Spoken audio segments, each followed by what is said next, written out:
चुनाव के सह प्रभारी हैं, तेजस्वी यादव ने घोषणा करी है कि वो हर घर को नौकरी देंगे। क्या आपको लगता है ये आपकी नींद उड़ाने के लिए काफी है? क्योंकि अगर ये नैरेटिव चला तो इसका नुकसान भारतीय जनता पार्टी को, जेडीयू को हो सकता है। इसकी काट क्या है? जब मैंने कहा 2025 में 2010 दोहराएंगे, उसके पीछे मेरा एक ही कारण था। जिस दिन श्री तेजस्वी यादव जी ने कह दिया कि हम 2,96,00,000 जो परिवार हैं हर घर को नौकरी देंगे, अगर ये लगभग 3 करोड़ मान लीजिए, तो 3 करोड़ लोगों को नौकरी देंगे तो पहले उनको लगाएंगे कहां? अगर 30,000 रुपए भी महीने वेतन उनको देना पड़ा तो 9 लाख करोड़ रुपए प्रतिवर्ष बिहार में लाएंगे कहां से? और कितने वादे किए? लगभग इनके 30 लाख करोड़ के वादे हैं। भारत सरकार का बजट भी छोटा पड़ जाए, इस प्रकार के वादे हैं। फर्जी वादे करके जब बिहार के लोगों के बीच में जा रहे हैं तो बिहार की जनता बहुत समझदार है और इस फर्जी वादे को समझ गई कि ये फर्जी वादा करके सत्ता में आना चाहते हैं। और बिहार की पर ये तो बीजेपी कह रही है ना फर्जी वादा, लेकिन वो कह रहे हैं कि हमारे पास पूरी तैयारी है, हमने पूरी प्लानिंग करी है। बिहार जानना चाहता, देश जानना चाहता, केशव प्रसाद भी जानना चाहता। आप कह रहे पॉसिबल नहीं है, ये असंभव है। ये 3 करोड़ लोगों को लगाएंगे कहां? और 3 करोड़ लोगों के लिए ये पैसा देने के लिए हो सकता है तेजस्वी यादव के माइंड में, दिमाग में कुछ चल रहा है। घोटाले के या रेलवे घोटाले का पैसा रखे वो डिपॉजिट करेंगे क्या? वो जी कहां से लाएंगे? अच्छा चलिए, अखिलेश यादव भी आ रहे हैं प्रचार करने के लिए। अखिलेश कह रहे हैं हमने अवध में हटाया बीजेपी को, यानी अवध में हराया लोकसभा चुनाव में जो बीजेपी को वहां पर झटका लगा, और अब मगध में निपटाएंगे भारतीय जनता पार्टी को। और सपा वाले तो कह रहे हैं केशव प्रसाद मौर्य पहुंच गए निपटाने के लिए। जो श्री अखिलेश यादव जी या श्री राहुल गांधी जी या तेजस्वी यादव जी, ये तीनों लोगों के गुब्बारे में जो हवा भरी थी ना, वो हरियाणा के विधानसभा चुनाव ने, महाराष्ट्र के विधानसभा चुनाव ने, दिल्ली प्रदेश के विधानसभा चुनाव ने, लोकसभा चुनाव के बाद कमल खिला करके ईंट का जवाब। मैंने आपकी बात को माना, लेकिन लोकसभा चुनावों के अंदर तो यूपी में अखिलेश यादव ने झटका दिया भारतीय जनता पार्टी को ना, एक करारी हार मिली वहां पर। झूठ के आधार पर उनको थोड़ी सफलता मिल गई। लेकिन सफलता होती है, ठीक है, सफलता मिल गई, उसी के आधार पे वो बोल रहे हैं कि अवध में हराया, अब मगध में हराएंगे। और वो खुद आ रहे हैं प्रचार करने के लिए, स्टार प्रचारकों की लिस्ट निकाली है। बेगानी शादी में अब्दुल्ला दीवाना। क्यों? श्री राहुल गांधी जी की कांग्रेस पार्टी की भी यहाँ कोई हैसियत नहीं है। अच्छा, आप कह रहे हैं उन्होंने राष्ट्रीय जनता दल से सीटें ले लिया। केशव जी, आप कह रहे हैं अखिलेश यादव तो रिश्तेदारी है। आप कह रहे हैं अखिलेश यादव बेगानी शादी में अब्दुल्ला दीवाना, लेकिन रिश्तेदारी है अखिलेश यादव की तो इस वाले यादव परिवार की रिश्तेदारी है, तब भी तो कोई हैसियत नहीं समझा तेजस्वी यादव जी ने कि एक सीट दे देते, कम से कम मुंह दिखाने लायक रहते। पूरे यूपी की बेइज्जती करा दिया श्री राहुल तेजस्वी यादव जी के महागठबंधन के प्रचार के लिए आकर के। तो उनको इसका भी ध्यान नहीं है कि उन्होंने एक भी सीट नहीं प्राप्त कर पाए और यहाँ प्रचार करने के लिए आ रहे हैं। यहाँ स्टार प्रचारकों की लिस्ट घोषित कर रहे हैं। जो स्टार प्रचारक जितने घोषित किए, अगर उतनी भी सीटें उनको मिल जाती तब प्रचार करने के लिए आते। ये तो समाजवादी पार्टी ने अपनी हैसियत बता दी कि आप चाहे जितना अपमान करोगे, हम बेगानी शादी अब्दुल्ला दीवाना।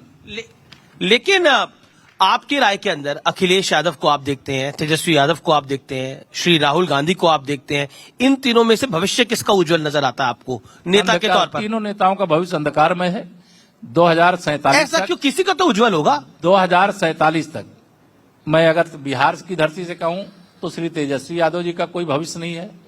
देश के लिए श्री राहुल गांधी जी का कोई भविष्य नहीं है और उत्तर प्रदेश के लिए श्री अखिलेश यादव जी का कोई भविष्य नहीं। एसआईआर की प्रक्रिया अब उत्तर प्रदेश में भी शुरू हो गई है और 12 राज्यों में और शुरू हो गई है और बिहार में तो हुई। विपक्ष कह रहा है कि ये कहीं ना कहीं वोट बंदी की तैयारी भारतीय जनता पार्टी कर रही है, उन लोगों के वोट काटेगी जो विपक्ष को डालते हैं। अब इसका जवाब क्या है? अगर इलेक्टोरल प्रोसेस पे लोगों का विश्वास उठ जाएगा तो ये नुकसानदायक है लोकतंत्र के लिए। मुझे लगता है 6 नवंबर और 11 नवंबर को जब बिहार का मतदान होगा, जहां एसआईआर की प्रक्रिया पूरी हो गई, इसका जवाब मिल जाएगा।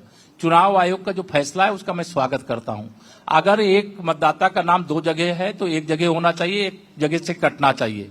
अगर एक कोई मतदाता स्वर्गीय हो गया तो उसका मतदाता सूची से नाम डिलीट होना चाहिए। लेकिन इसमें एक लॉजिकल पॉइंट है। बिहार के अंदर एसआईआर की प्रक्रिया हुई, विपक्ष ने इसका विरोध किया, अब बीजेपी ने बोला ये घुसपैठियों के खिलाफ कार्रवाई है। और एक बात बिल्कुल स्पष्ट है, इलेक्शन कमीशन जो है वो घुसपैठियों को तो आइडेंटिफाई नहीं कर सकता, वो तो एमएचए का काम है। और 365 ऐसे लोग लगे जो कि घुसपैठिए हैं। तो आपको लगता नहीं कि इस प्रक्रिया पे कुछ सवाल खड़े हो रहे हैं विपक्ष द्वारा, जो कि थोड़े लेजिटिमेट है? देखिए, विपक्ष जो सवाल वाजिब सवाल है, जिसे उसका हिंदी में जवाब बोलते हैं। भारतीय जनता पार्टी नहीं देगी। बिल्कुल। लेकिन वो चुनाव आयोग से जो सवाल है वो सवाल करे, चुनाव आयोग उसका जवाब देगा। लेकिन अगर कोई घुसपैठिया मतदाता सूची के अंदर इन, चाहे कांग्रेस हो, चाहे सपा हो, चाहे राष्ट्रीय जनता दल हो, इनके कारण घुस आया है, लेकिन- इनका वोट बैंक बन नहीं, करके, तो वह मतदाता सूची से डिलीट किया जाना चाहिए, बाहर किया जाना लेकिन- चाहिए, और उसके मैं लिए फिर जो बोल रहा हूं, कार्रवाई है वो लेकिन करना चाहिए। बॉर्डर सिक्योरिटी सेंटर के हाथ में है। सेंटर में भारतीय जनता पार्टी की सरकार है, बिहार में 20 साल से आपकी सरकार है, उत्तर प्रदेश में 8-9 साल से लगभग आपकी सरकार है।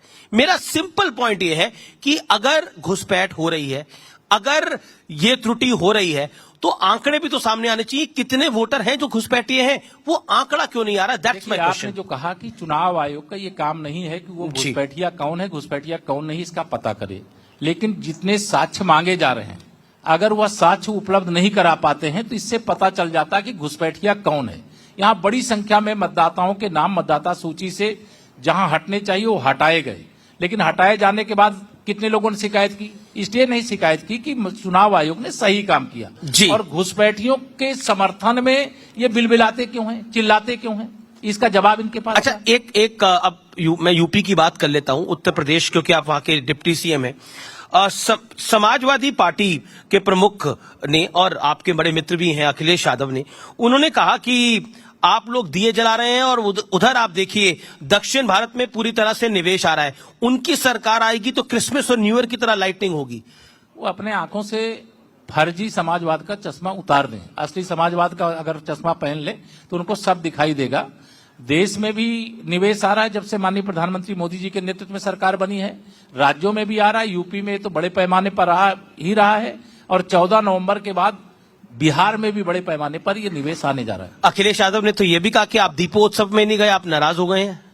श्री अखिलेश- आपका पोस्टर में श्री फोटो नहीं अखिलेश था। यादव जी ये चाहते हैं कि बेगानी शादी में जहां वो आ रहे हैं वहां वह ये देखना चाहते हैं कि मैं 14 दीपोत्सव नवंबर- की बात कर रहा हूं। मैं दीपोत्सव में इसलिए नहीं जा पाया क्योंकि मैं बिहार के चुनाव प्रचार में बिहार था। के चुनाव में थे। चलिए, आपने हमें समय दिया, लेकिन आप सह प्रभारी हैं तो नंबर जरूर पूछूंगा आखिर में आपसे।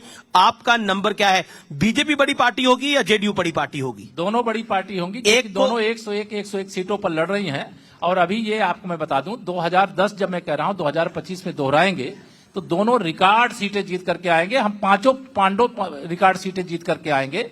और यह बात आप अगर कैमरा में पूछेंगे तो शायद श्री तेजस्वी यादव भी नहीं बताएंगे, लेकिन अगर पीछे पूछ लेंगे तो वह भी बता देंगे कि उनके पास कुछ बचा नहीं, उनका खेल खत्म हो चुका है। शुक्रिया, शुक्रिया आपका हमारे धन्यवाद। साथ आने के लिए। अमित शाह जी आएंगे तो उनसे भी हम जरूर पूछेंगे कि उनका नंबर क्या है। आपका बहुत बहुत धन्यवाद।